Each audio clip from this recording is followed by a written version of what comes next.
Couple of shots. Yeah. Come in when you're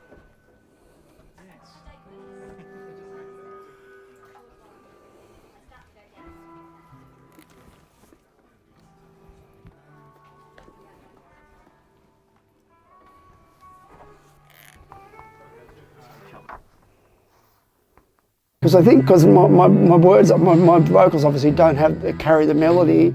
We allow the other stuff to kind of carry the melody. Yeah, that's always been my idea. Alannah's just whenever she comes on, chips in. That's Yeah, that's right. But yeah, no, that's good, mate. Don't worry. Unreal. Yep. We're across. We're across it. Should we just go in there I at the feel like I'm chorus? stuck in a rut. Just right there at the chorus? Yeah. You think?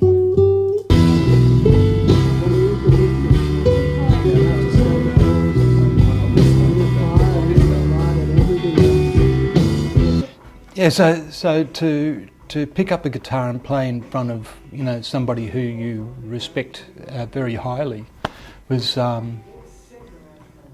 terrifying, and you know, it was the whole idea I thought was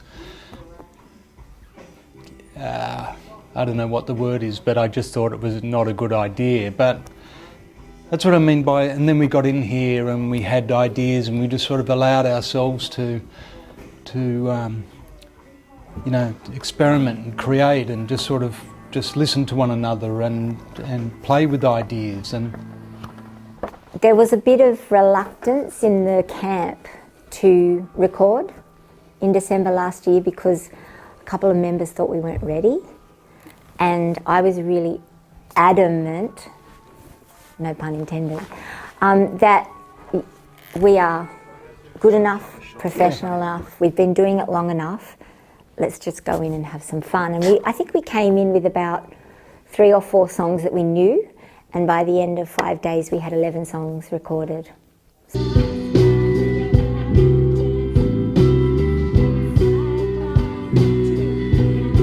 Yeah. Well, when we came in for the even this song, when we came in for the early stuff, I think we knew about 1.5 songs.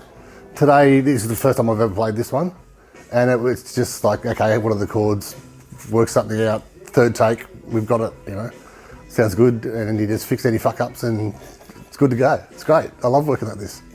out of that, Adam had like suitcases full of like words, and so I'd play a sort of, oh, here's an idea, I've got an idea, and he'd go, oh, that reminds me of something I wrote, you know, sort of, you know, back in Nambucca or something, or wherever.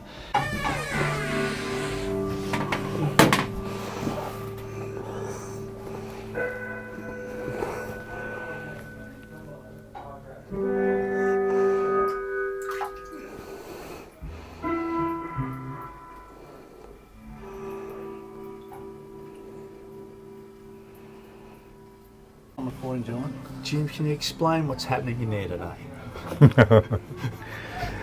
Chaos. Well, it's a band playing live. Aerial maps are what I like about the band. They can play live together, and by doing that they get a much better result, because a lot of bands these days overdub everything.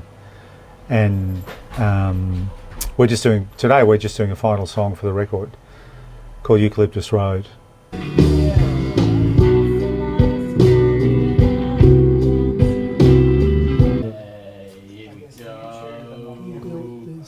We're 2 bars of 6/8 away. Are you good?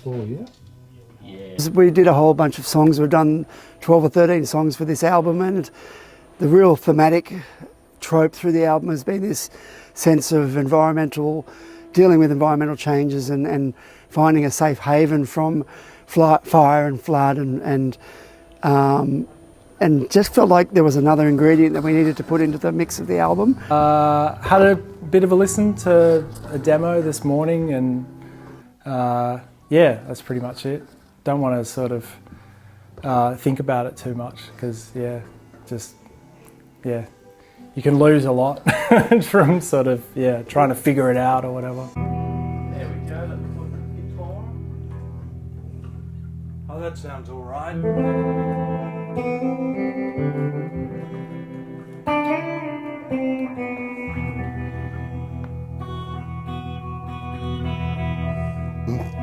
We're all sort of working on this level, and we kind of understand how we work together. And it's obviously great to be working with Jim. He's a legend of Australian music, and just really so easy to work with. And it's all just fun. It's just amazing how it's all just come together. So without sort of too much effort, and it's sounding great.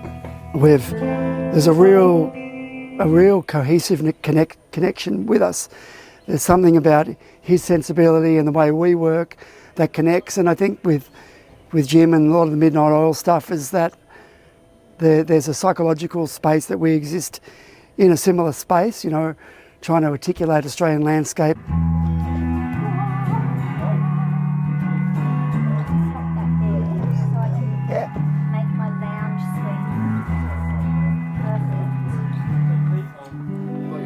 I do like to make sure we're all on the same page. I think I'm good at that, but sort of, herding the cats, because they can get a bit loose, those boys. They're just loose if you leave them to their own brains. And I feel like I rein them in and go, right, this is what we're doing.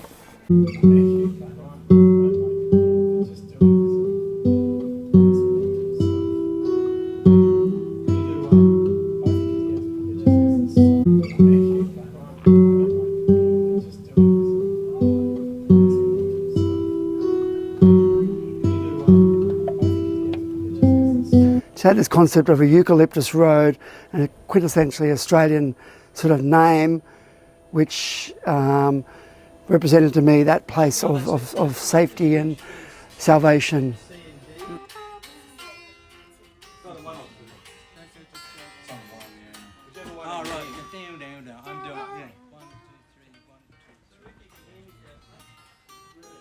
And yeah, it's kind of frightening going ahead, but we pulled it off. You know what I mean? Because in that 1 week, which is 5 days, that's with all the setting up and all the sound and all the sort of the engineering, audio engineering that goes on, and all things with instruments and people, and is that we came up with like 11 songs that are amazing, and we're back in here this week to mix the record. Ted's come in to mix the record. We're not mixing the record. We've got one more song we just want to throw at it. So there's this kind of abundance, that is immensely satisfying.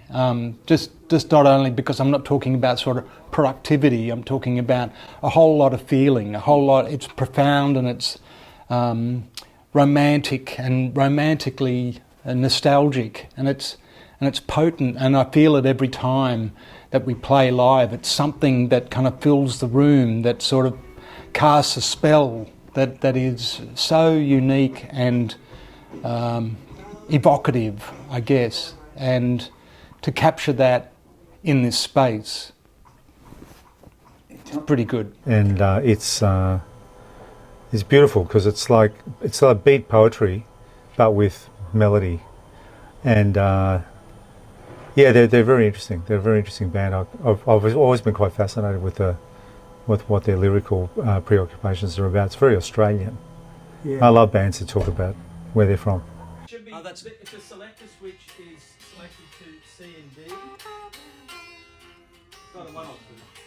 It's on 1, yeah. Whichever one. Oh, right. Down. I'm doing, I mean, it's just finding the rhythm, and then trying to figure out where the different parts are. And once you've got a bit of a grasp on that, then you can kind of just, go with it. Hope for the best. Right? Great. Sounds like a drum kit. Sounds like a drum kit, Jasper.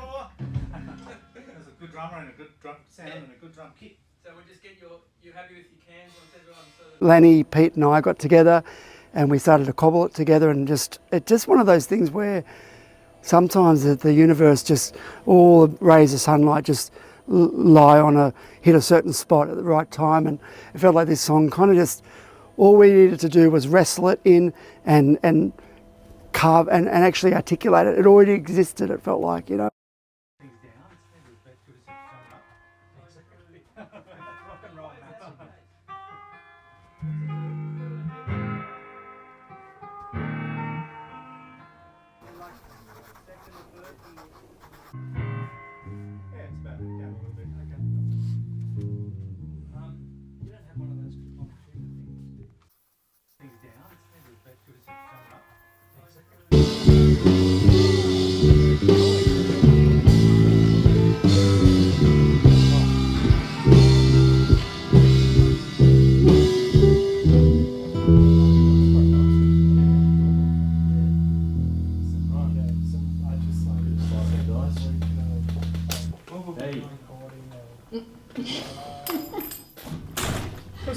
I know there were bodgy bits in it. Yeah, you're trying to capture magic. You're always trying to get that if you can. And it's hard getting a band to sound good when they're all playing together, which is why people don't do it anymore. But when I grew up, a very long time ago, you just go into the studio and you all bang it down. You wouldn't have any choice. It's almost like now you can overdub until the cows come home, but the actual magic of a group of people playing together live, if there is a glue, there's another element that occurs that isn't something manufactured. It's the sort of the air around what they're doing. If you can capture that, then you get the magic, you know. There were days where we just made the chords up on the spot, and then actually Adam leaned over and just told me some beautiful poetry in my ear, I felt like, and I just started playing something straight away, and that's what's on the album. So that's straight away thing that I did.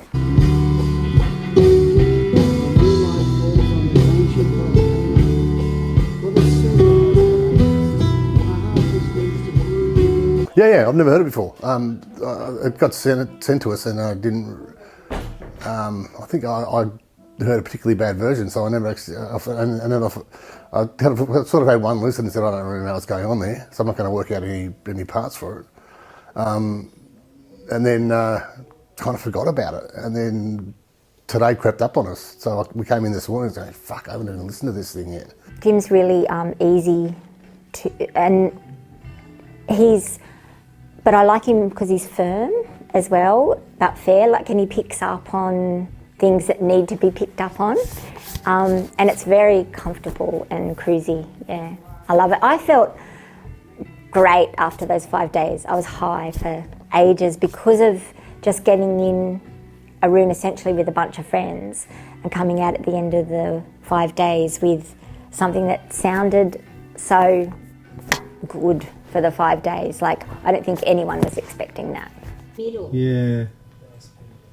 Maybe something else. The other strings sound good. It's just against Might be a little bit sharp. Oh, sharp. Might be. In here. I hear what you're saying. It might be an intonation thing. I tried to check all that.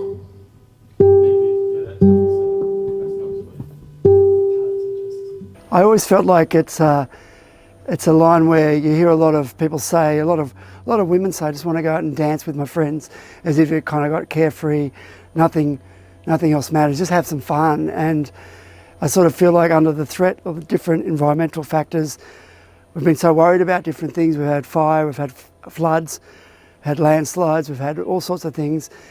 We're sort of in the midst of all that stopped having fun. So the idea was this was a couple who lived in this place and they just wanted to find an opportunity to have fun again, be young, be free, and be unencumbered by stuff. And it's this idea of liberation that comes in of when was the last time we bloody well went out dancing?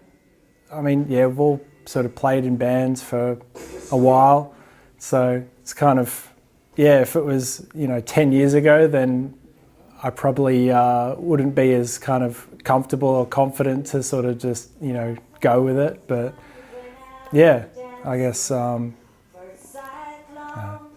vocals. Yeah.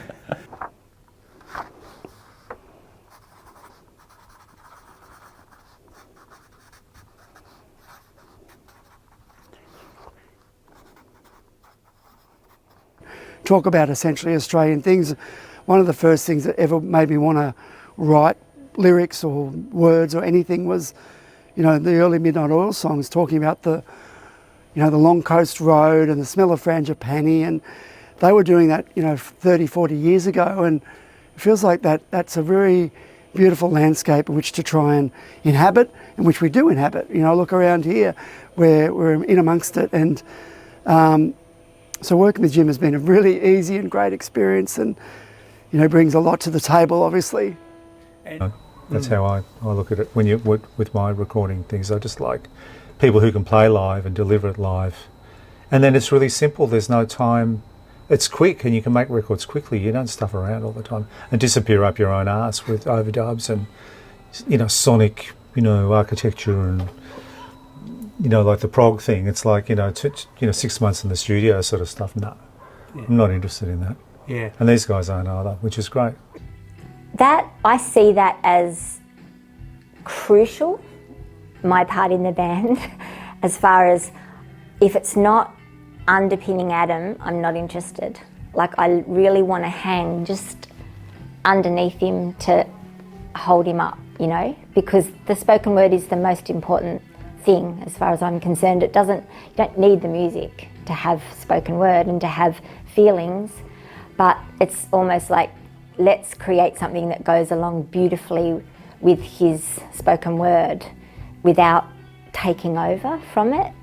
Well, that's interesting you should say it like that. There's a song of ours called Koala Sprint, which is all about travelling from Sydney up the coast and going up north again. And that's his kind of preoccupation, going up the coast, surfing.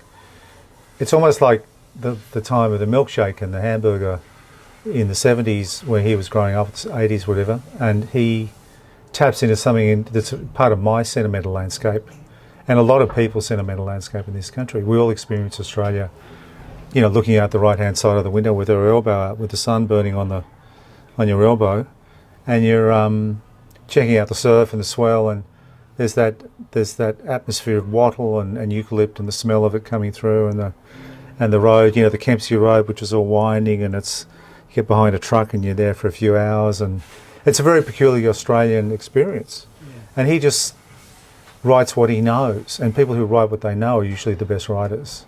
He's not writing about some sort of code Americana or some fantasy thing. It's like he's writing about his life, and that's actually what's great about Adam's writing, that I really enjoy. At the very, very end, do you think they should go around and around at the very end, or get more meander?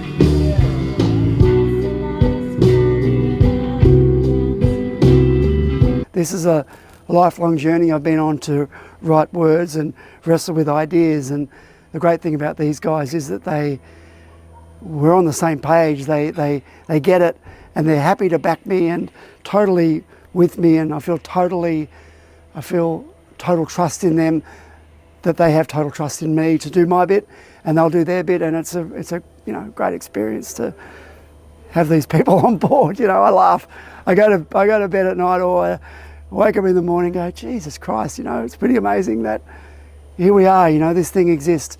I do essentially spoken word, and I've got these incredibly talented people who are giving up their time and energy, their love and heart to put into this, and it's something I'm so grateful for,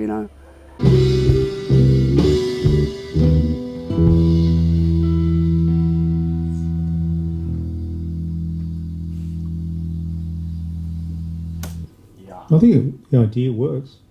Yeah.